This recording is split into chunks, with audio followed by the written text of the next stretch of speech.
Welcome to yet another in the series of joint Perth US Asia Center at the University of Western Australia, United States Studies Center at the University of Sydney, joint US Politics Review.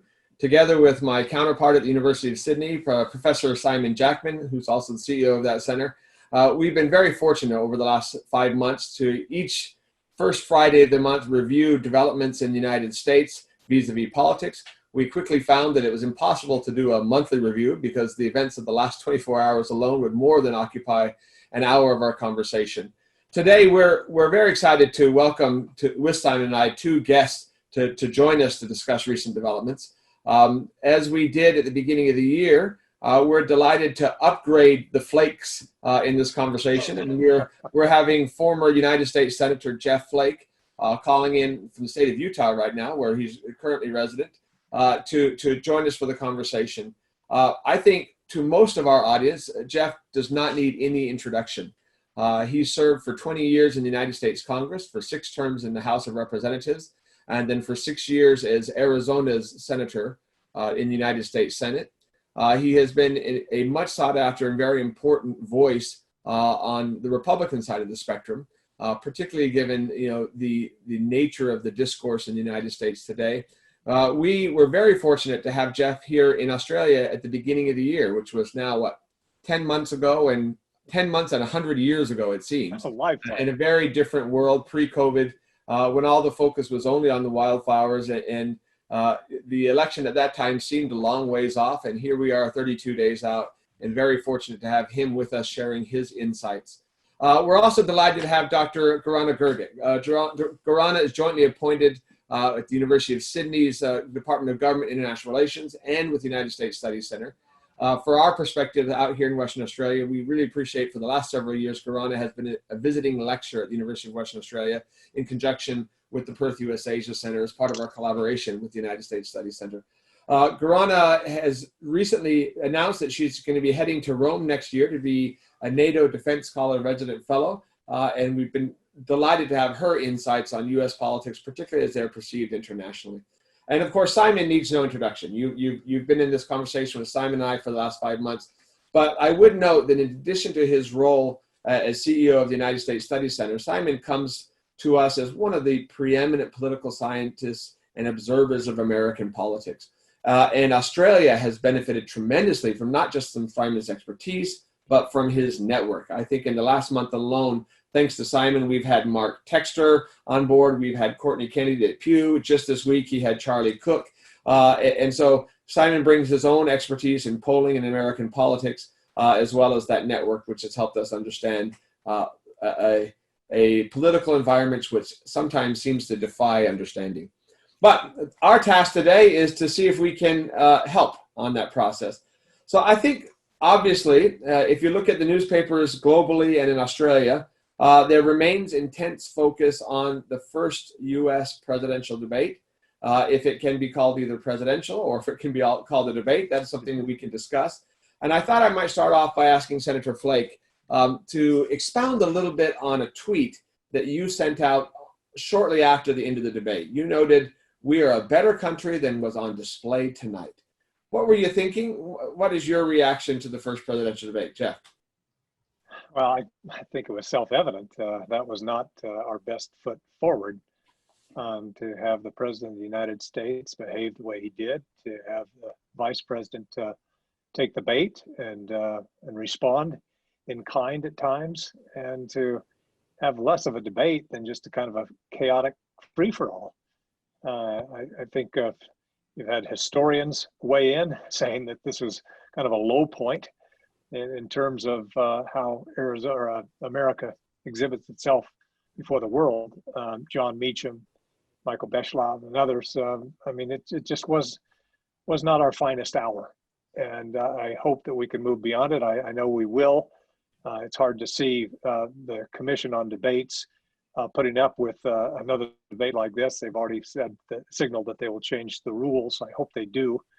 And I hope that more than anything, that the participants change behavior and realize that we deserve better than this, because that was not a good show. You today followed up that tweet by sending out a letter by the National Institute for Civil Discourse, which I think is based in Arizona. Can you tell me a little bit about the Institute, and then more importantly, other than kind of counting on the participants to police themselves, which it doesn't seem like a hopeful course of action, what we might do to better civil discourse in the United States, or globally for that matter, given the United States' role as a leader? Right. Well, the National Center for, or National Institute for Civil Discourse was started after my friend and colleague Gabby Giffords was shot. A number of people came together and said, you know, we need a better discourse. We need to behave differently, and let's create an institute that will look forward to, you know, furthering those ends. And so it was created by the University of Arizona. That's where it's housed. It's headed, the CEO now is Keith Allred, an eminently qualified individuals to do this. And he wrote a very, I thought, thoughtful statement about how we ought to behave better than this. And so I retweeted it out, and I hope people pay attention to it. Fantastic. Your friendship with Gabby Giffords over the years has been actually one of the more inspiring stories in American politics. And I think viewers in Australia will recall some of the tales that you recounted while you were here. For those of you who remember, when Jeff was in Perth in January, he gave a wonderful speech at Government House. And then thanks to the United States Study Center and Simon and his colleagues, a similar speech at the Opera House in Sydney. And your calls then were clearly not heeded last night. Gorana, if I could turn to you. You've spent a lot of time looking at political developments in the United States recently from an Australian perspective, but from a broader international perspective. Would you discuss how that debate was seen internationally and what implications that might have for Australia? Sure. Thank you, Gordon.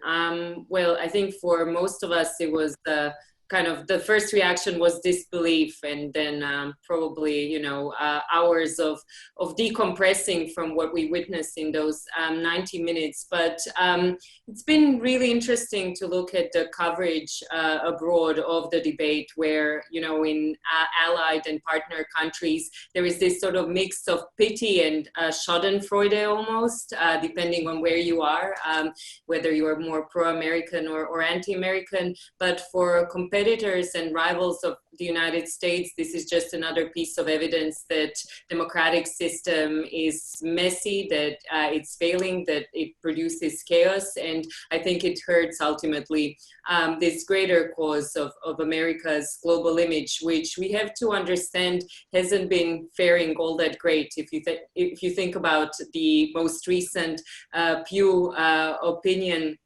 poll of some dozen or so leading democracies that showed results that ought to be sobering for American politicians across the board. So America's global image is now at all-time lows in the 2 decades or so that Pew has been conducting this survey.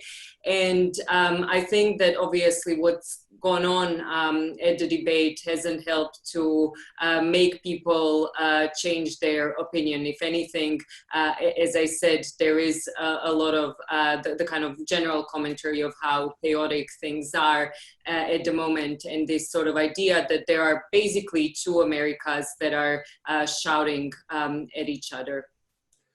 Gorana, about a month ago, shortly after the Democratic convention, right after Joe Biden gave his speech, you were on Sky News, and I recall that your reaction was to suggest that then Vice President Biden, in accepting the nomination, his speech was a rebuke of Trump's vision for America. But that seems to have been subsumed in the debate last night. Is there internationally a remaining kind of positive narrative or positive vision about the United States right now?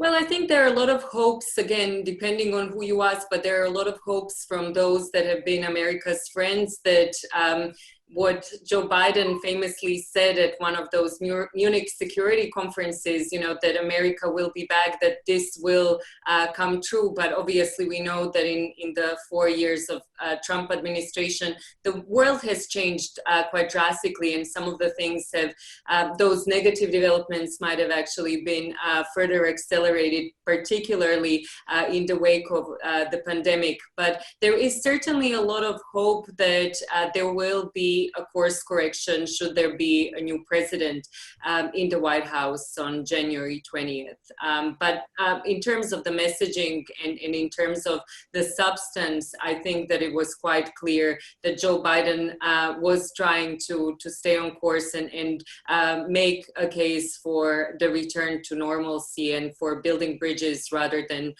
building walls. No, thank you. Simon, let me turn to you for the discussion of what the impact of that was. You again, we were talking earlier this week with Charlie Cook.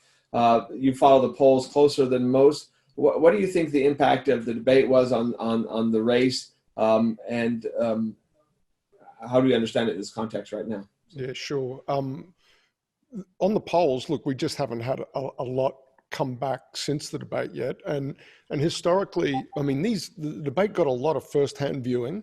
The numbers are just crazy high in terms of the viewership, but often the political effects of these things take a little while to work their way through, not just because polls take a while to get out in the field and come back, but also because it's the second order effects of it's the messaging around the debate itself, what commentators are saying about it, what things are being cut out of it for social media and things like that.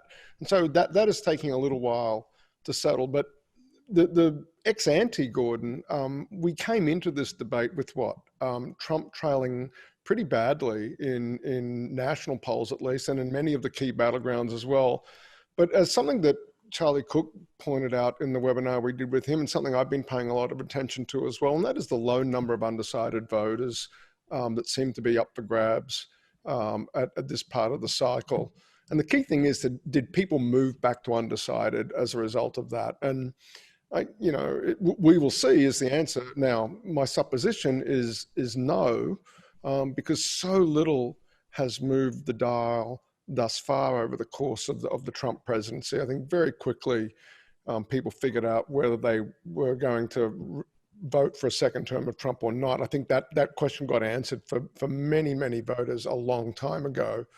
And moreover, was that debate performance one that was going to make inroads into constituencies where Donald Trump, all the available polling suggests, has lost ground since the 2016 election? So among women, among college-educated suburban dwellers, among constituencies like that we know, at least the polls tell us, have shifted away from Trump since 2016. Was that the sort of performance that is going to give them a reason to come back? Is that the sort of performance that threw a big bright spotlight onto Joe Biden as being up for the job? Trump sort of made the show about himself yet again, and so I'm not sure the debate performance from Trump's perspective as an incumbent president with 35 days or whatever it is to go, trailing nationally by 6, 7, 8 points, did he do what he needed to do, other than do what he's done such a great job of, appealing to 35, 40% of the electorate?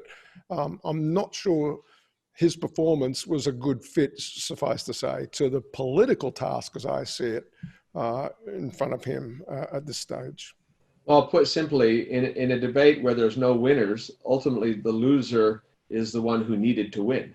And so if you're in a situation where it was President Trump who needed to change the narrative, who needed to expand what you described as an extremely robust base, that was something that he clearly failed to do in the first one. For all the various snap polls that came out shortly thereafterwards, and there's a range of them, I think it's less interesting to ask the question, who won the debate? Because again, as Senator Flake noted, there really was no winner in that process. But the interesting one was done by CBS, where they asked the simple 3-part question: did the debate make you more likely, less likely, or no change to vote for Joe Biden and Donald Trump? And in those 3 questions, Biden, not stellar performance, but ended up a positive, above water, 0.6 plus 6%, and President Trump was underwater, minus 16%. And so that was probably most telling, and that highlights the challenge. Well, we're going to come back to the election in just a minute, but I can't help but turn now to the question of the Supreme Court.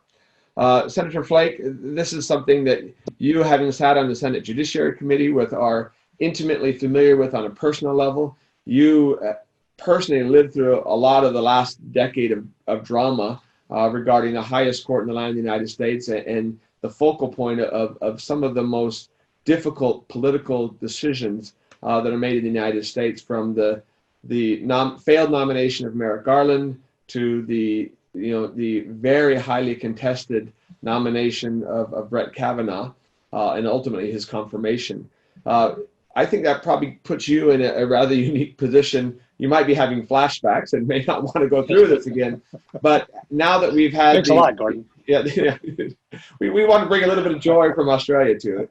But as you might understand, there's put me right back in that elevator. Intense interest, and right, you probably don't want the defining image of your political career to be you in an elevator, but that does highlight the intense interest in the Supreme Court. Could you address kind of where we stand? You sent out a beautiful tribute after the passing of Ruth Bader Ginsburg, but we've now moved on to that, and we're in the throes of what will be a difficult period in the next 32 days. So. Well, you're right. This is exactly 2 years from the date of the Kavanaugh hearings, which were just, I don't know what to say about it, but a defining moment, certainly in American history and certainly in my own career in the Senate.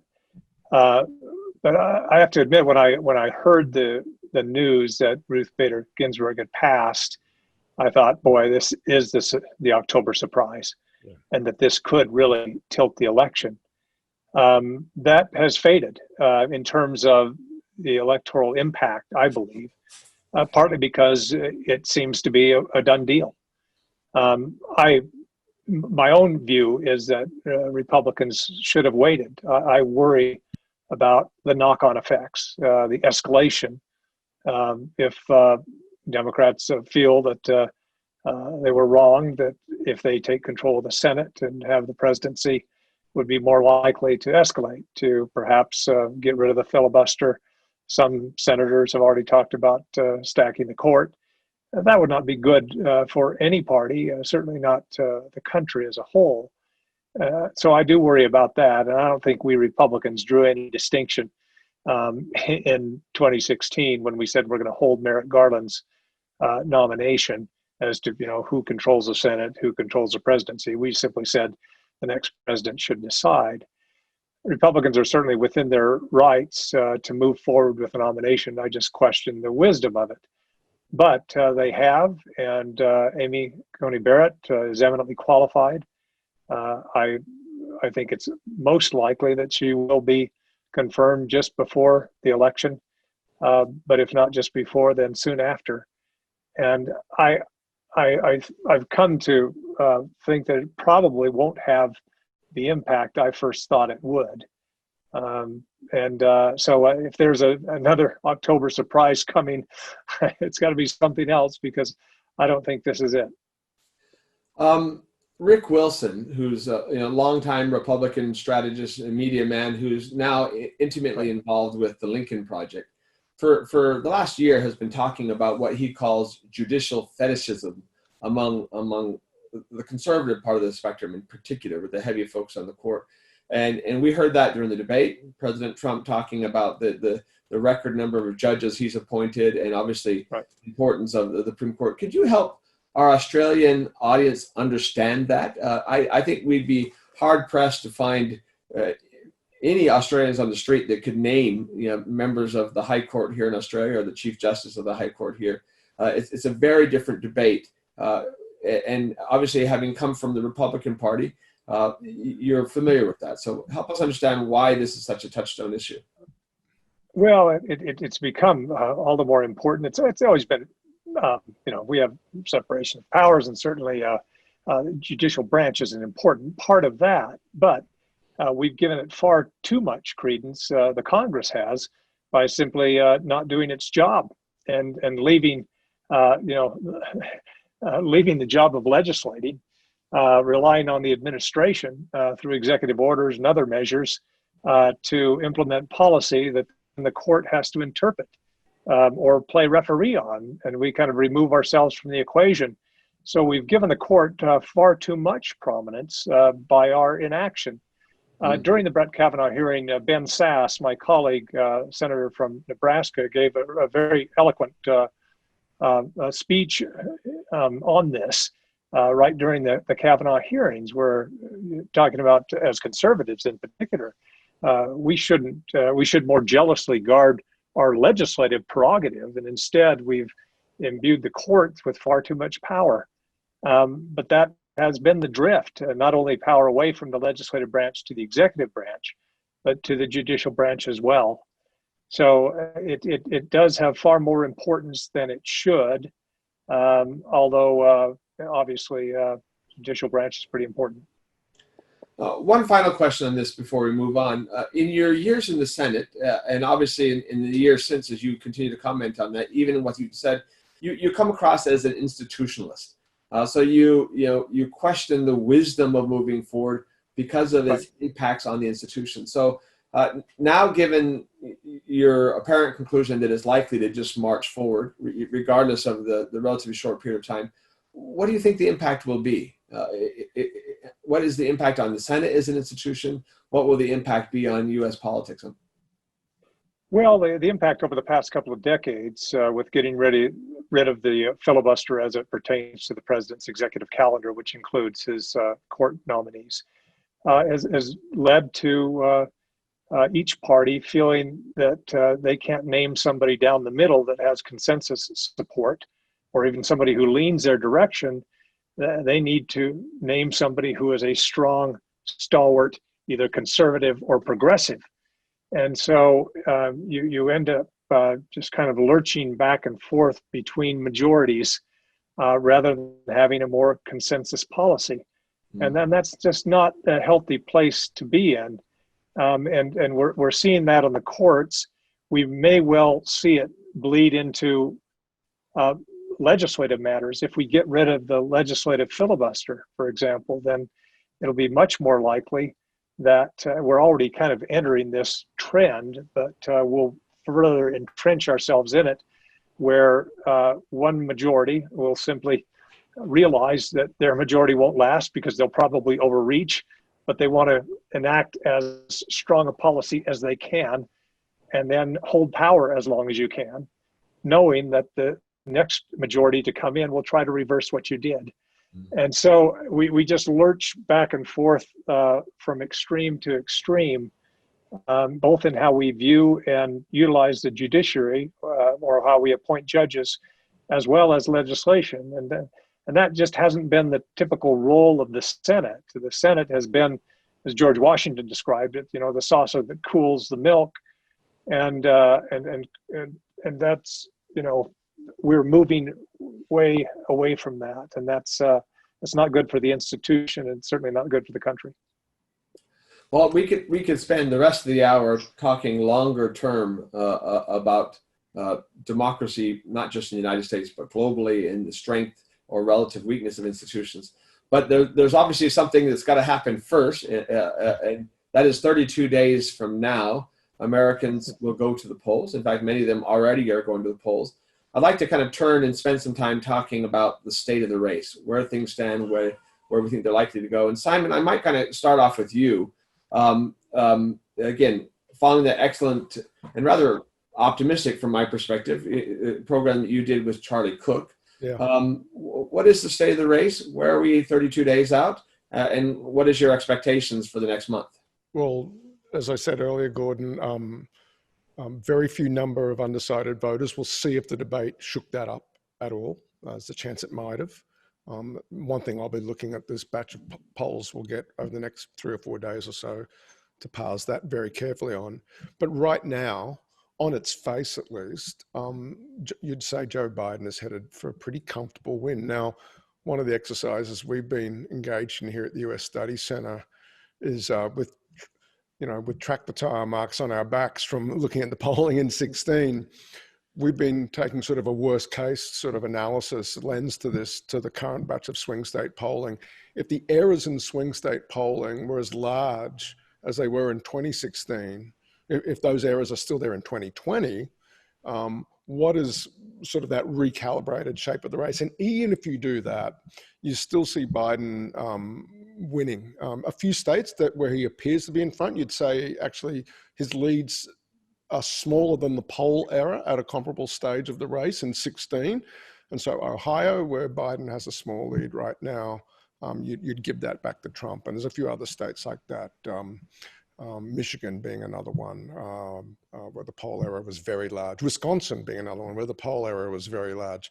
But there's just not enough states that fall into that bucket to say that the polls, if you think 16 is the worst case for poll error, there's not enough states where those errors are so large as to overwhelm what looks like a pretty comfortable Biden lead. So that's one lens we've been applying to this. And just channeling Charlie Cook again, Charlie Cook sort of said to us, hey, this isn't a close election.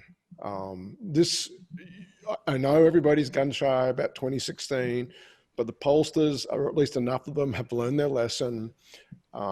Turnout is going to be through the roof, and look at the 2018 midterm as Exhibit A for that.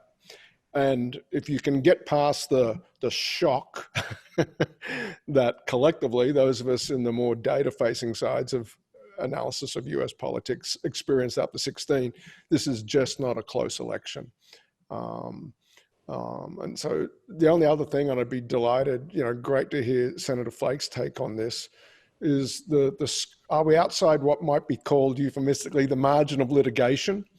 And that is will the result be so overwhelming, if in the Charlie Cook view of this election at least, and on election night or very soon thereafter, that any room for some of the things the president is talking about challenging the validity of mail ballots and whatnot, that we could, even if that's another source of a potential sort of thing that's going to confound us between where the polls are now and what the final result might be, are we even outside that margin? So the polls being potentially wrong, there being room for the results to change perhaps a little due to litigating the validity of mail ballots and whatnot.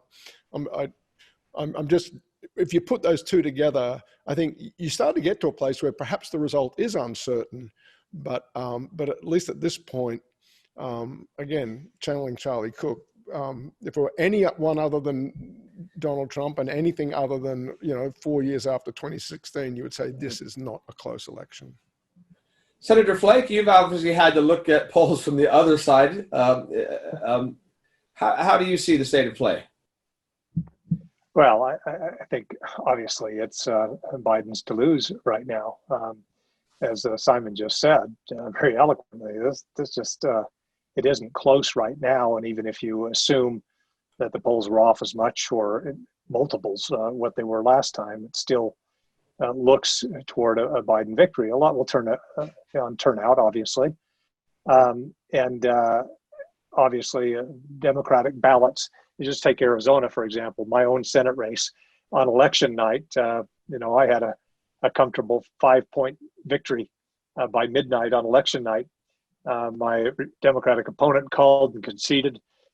Within 24 hours, he wished he hadn't called and conceded, because when the mail-in ballots came in, he gained ground, and I ended up winning by 3.5% rather than 5%. It shifted significantly, and I think you'll see that not just in states like Arizona, but anywhere that has mail-in ballots. I think most of the Democratic, vote will come in later, and that presents a bit of a problem in perception.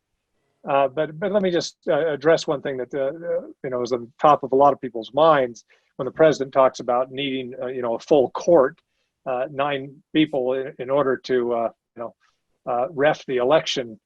Some people might think that the Supreme Court or other federal judges who were appointed by the president will come to the president's rescue somehow. And I can tell you that will not happen. I know of no judge at any level who would, if the president has genuinely lost an election, try to tilt it in his favor. And by the same token, people will say, well, Republican members of Congress somehow, will the legislative branch try to weigh in, Republicans where they're in charge, in the president's favor? And I can tell you again, while there is great fear, of the president and his control of the Republican base, there's no great love for the president and his agenda. And my former colleagues know the score as to where Trumpism, I guess, is taking the party. Trumpism, if you will, the brand of Republicanism. So if the president has genuinely lost the election, he's not going to receive help from institutions in Washington that perhaps he is hoping or counting on, because they just won't be there for him. I wonder if I might ask you to talk a little bit further about the importance of the margin. Simon talked about it not just being beyond the margin of error, but the margin of litigation. 3 months ago, we had your friend and former colleague, Mia Love, former Republican woman from Utah, but also a visiting fellow at the United States Study Center. And she voiced her concern about the closeness of the election. The closer it was, the more likely there was to be violence and disputes and further divide. Obviously, the larger the margin, the more likely there would be to be, some type of comity or reconciliation. One, how important do you see that? And two, how likely do you see us being able to move forward beyond this rather than to go into even further divide? Well, if you want my own view about the optimal scenario for Republicans to be able to move on, and the country to be able to move on, it would be a decisive victory by Joe Biden, and for enough of the Republican base to realize, we went down a bad detour 4 years ago, and we can't continue this. Obviously, a landslide or a decisive victory would lend itself more to that. But more than that, I think what would also help, in my own view, is for Republicans to maintain control of the Senate. Not that we deserve to, but to have divided government, to quell concerns that a progressive base on the Democratic side would push Joe Biden into positions that he doesn't want to take. And that I think if Republicans are shut out of both chambers in the White House, there's less incentive to act responsibly and to move forward with a governing agenda, a real agenda. And so I kind of have my own scenarios as to what I think would be best as far as the country to move on, and as a conservative and a Republican, best ways to reclaim the principles that have animated the party successfully for decades. But in terms of, is there a concern that there might be violence or reaction across the country if it's a very close election? Yeah, I do have those concerns. Like I said, not because institutions in Washington, whether it's the legislature or the courts or the military or others, would side if the president hasn't genuinely won or lost. But I do, when you look at what is happening across the country in terms of rioting and knowing how fervently some of the president's base feel about him, and as well as how they feel about the left, then I am concerned that a close election might prompt some of that. Thank you. Gorana, well, I'd like to get your insights on this. How do you see it? And more importantly, we started out talking about the debates, which obviously tends to set the tone for the discussion about the U.S. election. But is there a growing recognition in Australia or more broadly of what Simon was talking about or what Senator Flake was talking about in terms of where it is? Or is there just a general gloom and doom? Is 2016 all over again? Trump's going to win? Well, the kind of spectrum goes from, I would absolutely first second what we've heard, that kind of the spectrum goes from the Charlie Cook, exuberance and optimism over a landslide to the kind of David Kilcullen view of political violence on the streets, particularly if the results are uncertain, and if that uncertainty continues for some time. I would say that for me, maybe, you know, in 32 days leading up to the election, what's really interesting is that none of the kind of once in a lifetime events that have taken place over the past 10 months now, from impeachment, from pandemic, from economic collapse, from the biggest protest for racial justice, has been able to upend the trajectory of the race or the opinions of the president. So Donald Trump's approval ratings are at the same or about the same level where they were in the beginning of the year. We just see some of these kind of focusing events maybe changing the agenda of coverage and of analysis of the race. So, you know, the passing of Justice Ruth Bader Ginsburg obviously shifted that whole focus onto the Supreme Court vacancy. This week, it's all about the first debate, but next week, probably as we get closer to the hearings in the Senate, it's going to be again back to the nomination for the Supreme Court vacancy. So really it is down to how this pans out at the Electoral College level, seeing how the turnout will be affected by the pandemic, by some of the voting restrictions, the number of mail-in ballots. We have to remember that obviously a lot of Americans, we passed already the threshold of 1 million, I believe, that have already voted, that have sent their votes in. So in many places actually in the United States, for a lot of people, the race is already kind of over, if you think about that. And November 3 is basically just the deadline to do that. So I think for the time being, it's just this sense that we are part of this spectacle now that is going to just keep on intensifying. And obviously October is a month of surprises, but we hope that at least, you know, there will be far and few in between, rather than every day being kind of a source of yet another kind of shift in focus. And I would say that in some of our previous webinars from the US Study Center, there's been this sentiment that actually the more that there are those sort of things that deflect from President Trump's mishandling of the pandemic, that's still very much happening in the United States, and that's actually increasing in a majority of states now, given the some of the latest data, might be actually a good thing for him, because it doesn't necessarily put that big question of his leadership in crisis on the agenda, but rather serves as a distraction. So one would hope that, I mean, we've actually gone, it was probably a record for the last 6 months. We've gone 40 minutes into this conversation. We've hardly mentioned COVID, right?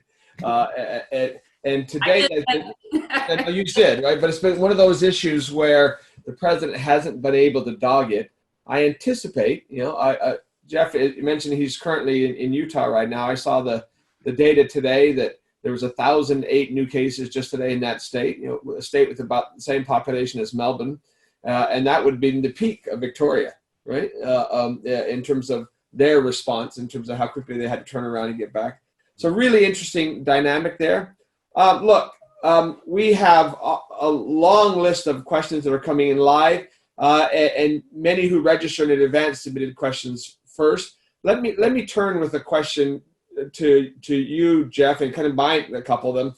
When you were here in January, you spoke a lot about the future of the Republican Party, the future of conservatism. My guess is that the concerns that you voiced in January have only heightened in the last 10 months. Mm-hmm. But there are two specific questions, and I'll group them together. One comes from Jim Caruso, former acting ambassador here in Canberra for the United States, who's now a managing director of the Bauer Group Asia. He says, President Reagan often would say government was the problem. Can the GOP change that narrative to restore trust between society and government? And also another question out of Singapore, Malcolm Cook, senior fellow at the Institute for Southeast Asian Studies there, says, you know, where do you think the Republican Party will go post-Trump? So again, topic you're familiar with, you get asked a lot, but I think we must have had 15 different questions all about whether conservatism wither the Republican Party? Well, I don't know where to start there, but I have been doing a lot of thinking about it, and so have many of my colleagues. Obviously, you know, conservatives obviously have a lot of affinity for Ronald Reagan and his statement, the government is a problem, but we're also institutionalists. We want to conserve and preserve. Those of us who are Burkean style conservatives, at least, want to hold fast to that which works, and the institutions of government, you know, separation of powers, independent judiciary, freedom of the press, you know, those things work. And that's what's been difficult to watch, is to see those things eroded by a so-called conservative party and a so-called conservative president. So where we go from here, a lot will depend on how the election shakes out. If there is a decisive loss by Republicans, you know, nothing focuses the mind like a big election loss. That is normally the case.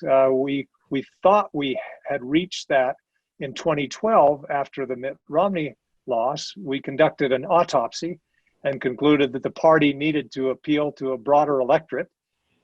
2 months later, we were chasing a populist. And so that one didn't last very long. But I do think that, that this is certainly more substantial. We've gone so far off the rails, if you will, in terms of what constitutes conservatism. You know, it's really been limited government, free trade, strong American leadership around the globe, and none of those things are emblematic of what we see today among Republicans or those supporting kind of the Trumpian style. So I know that if President Trump is not not president anymore, there is going to be an accounting. We have to say, you know, where do we go? And will the base come with us? For those in elected office, I can tell you, they know the score. They know that there's no future. What we're in now is kind of a demographic cul-de-sac. But the question is, will the base come with us?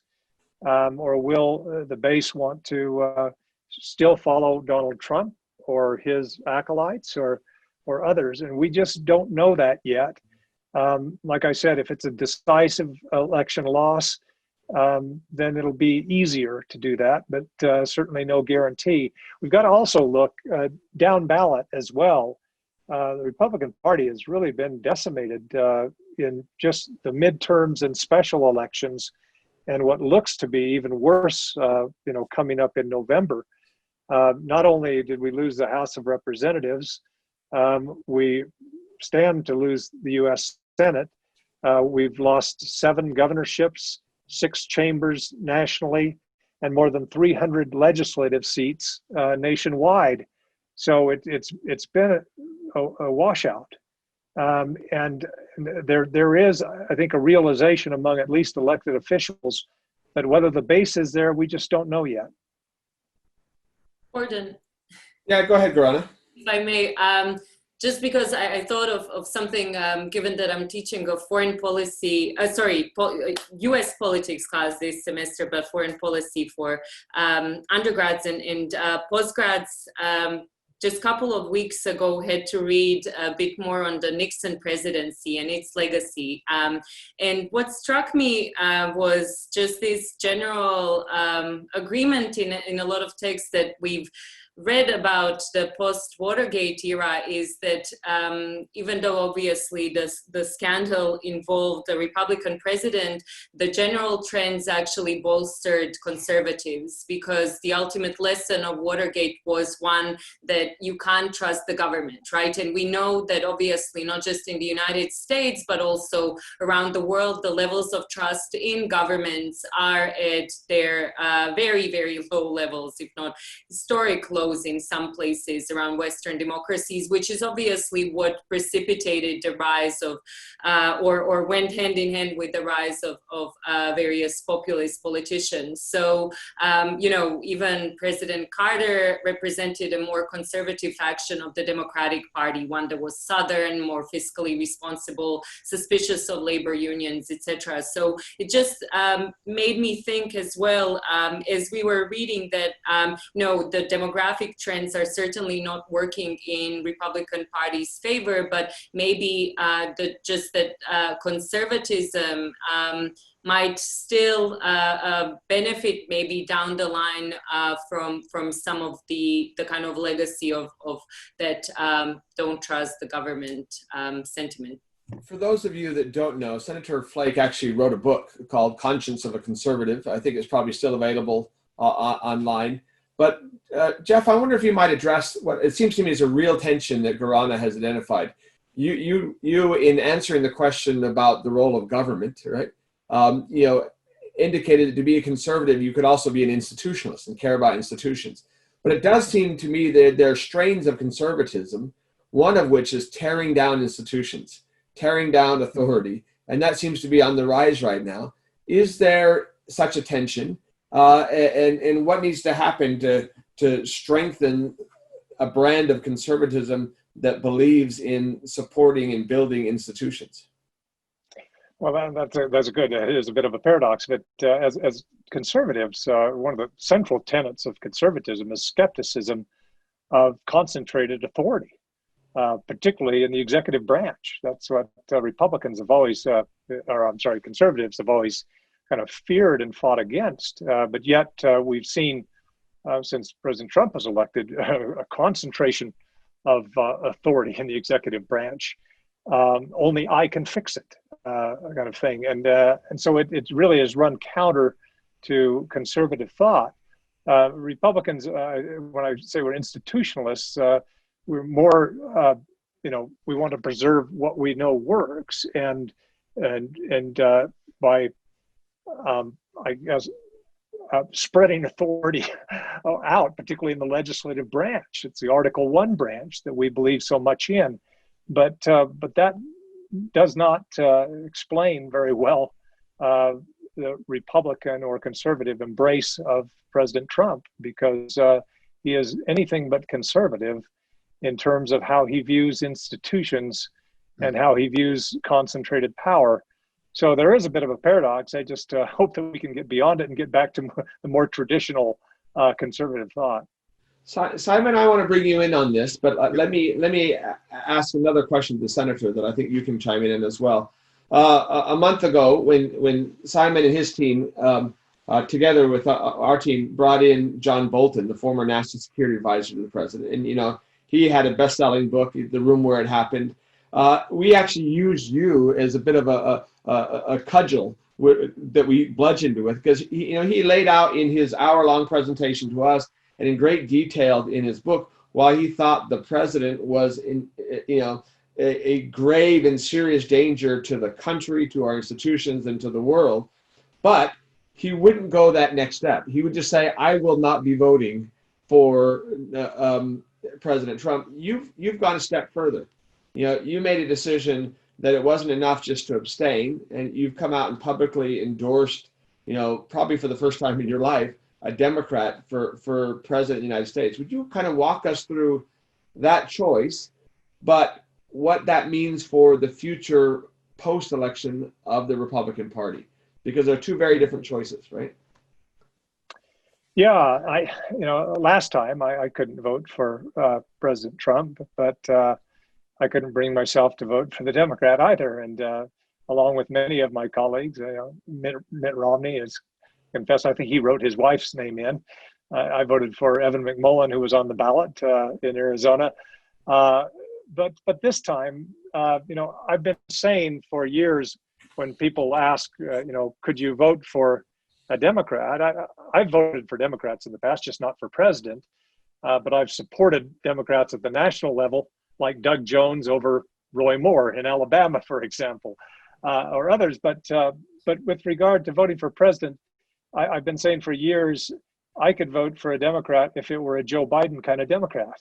And then the Democrats nominated Joe Biden. So I felt obligated. No, it's more than that. I felt that I couldn't just register disapproval of the president. I needed to help elect somebody in his stead. And I think that's important for Republicans. And I mentioned when I announced that I would support Joe Biden, I'm not pretending that he is a conservative in many ways that we view conservatism, respect for limited government or some of the social issues.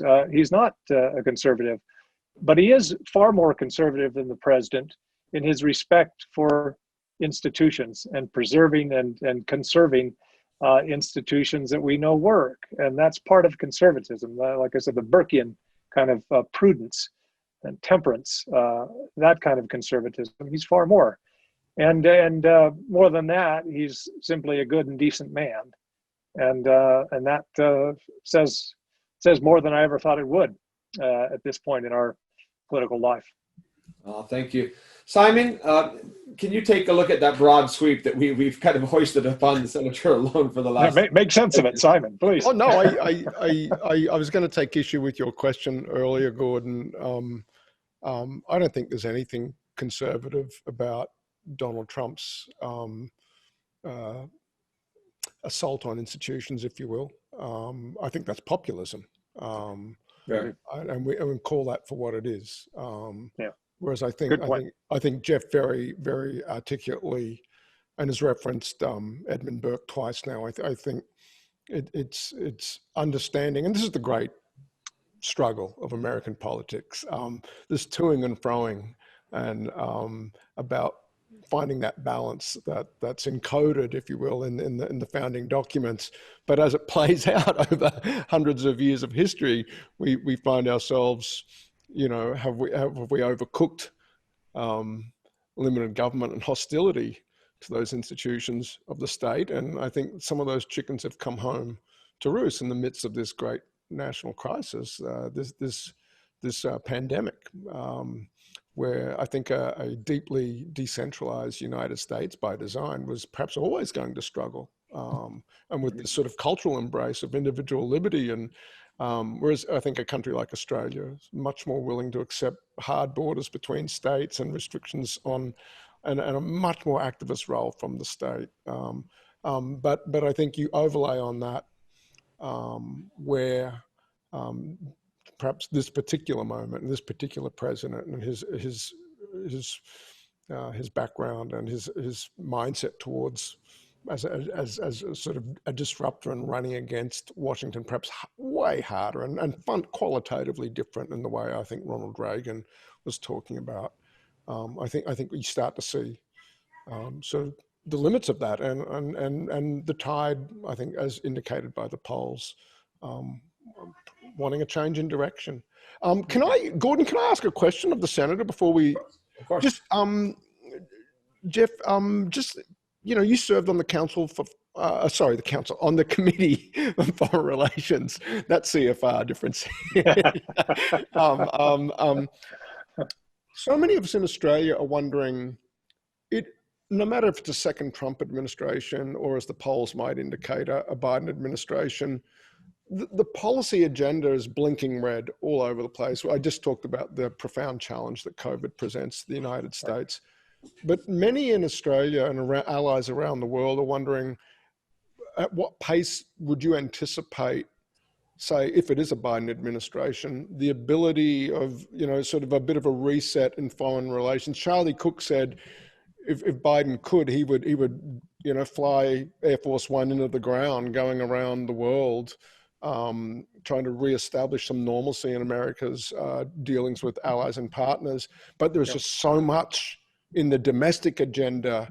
Moreover, the likely vice president, Kamala Harris, is not like an experienced foreign policy hand. I'm just wondering if you could give us a sense of that. You were in politics when Obama came to power.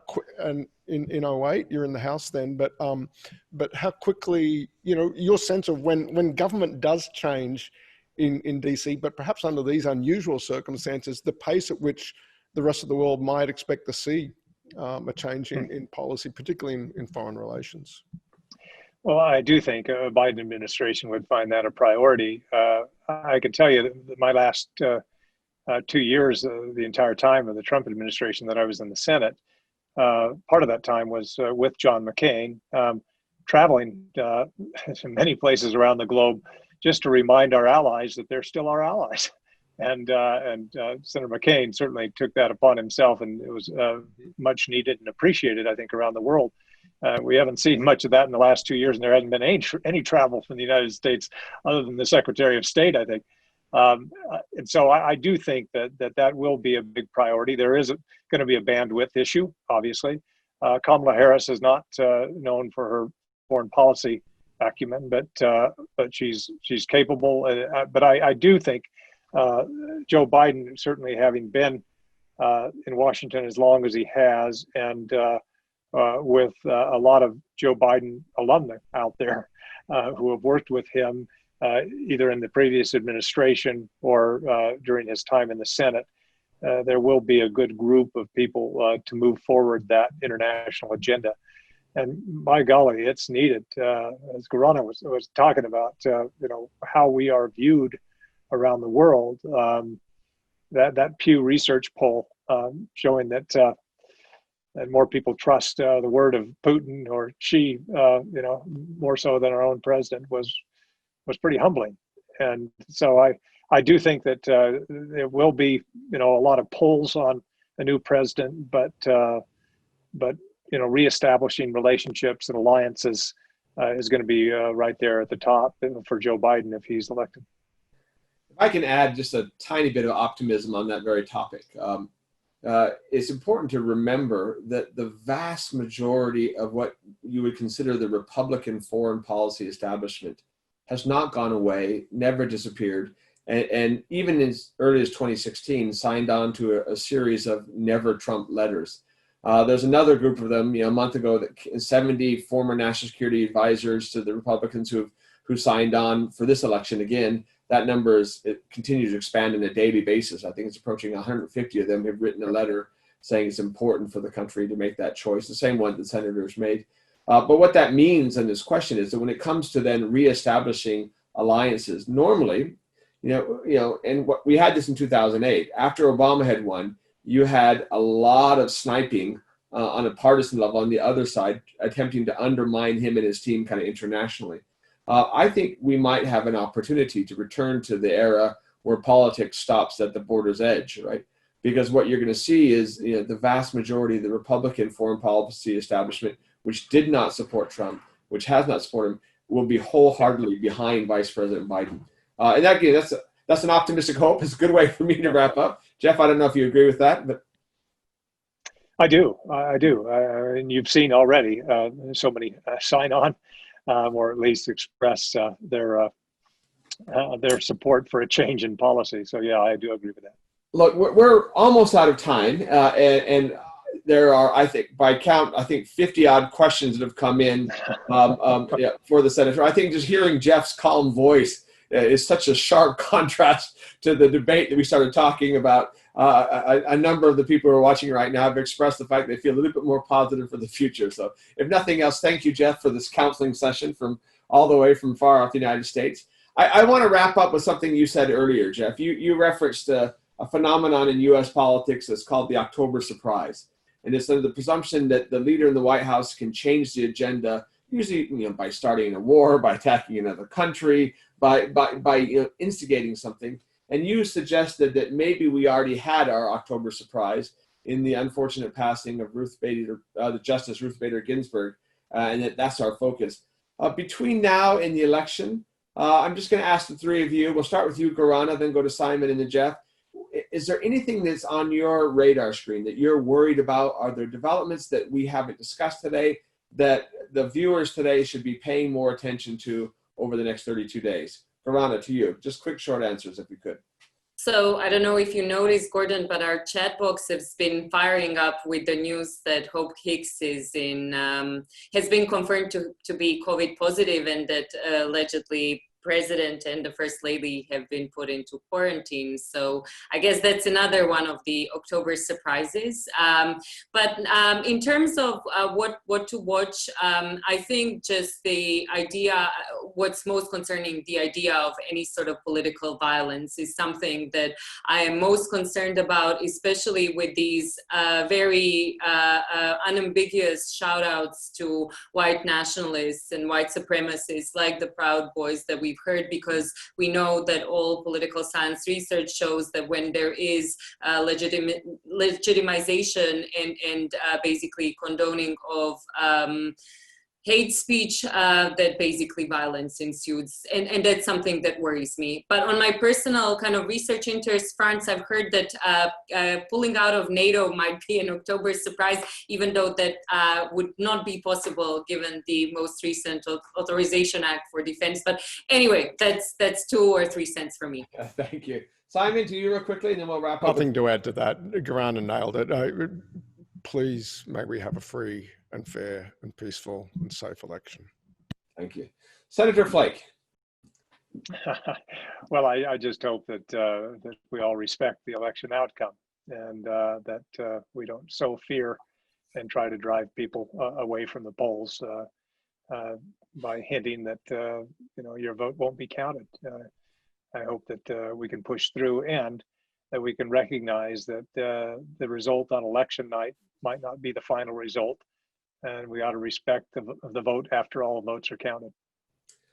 Well, Jeff, we were afraid this time we weren't able to offer you the beautiful beaches of Western Australia or Sydney, but on the plus side, you didn't have to fly 25 hours to get here either. So thank you so much for your time, for joining us again. I would, let me just tell you, I would love to climb on any plane and fly for just to get away right now. Looks like So you're I would suffering a little bit of withdrawal symptoms there. Withdrawal. You bet.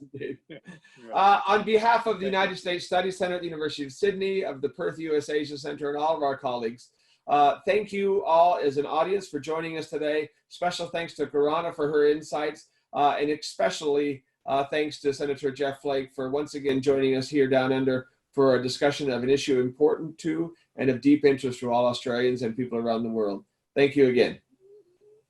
Thank you. Thanks, Gordon. Thanks, Jeff.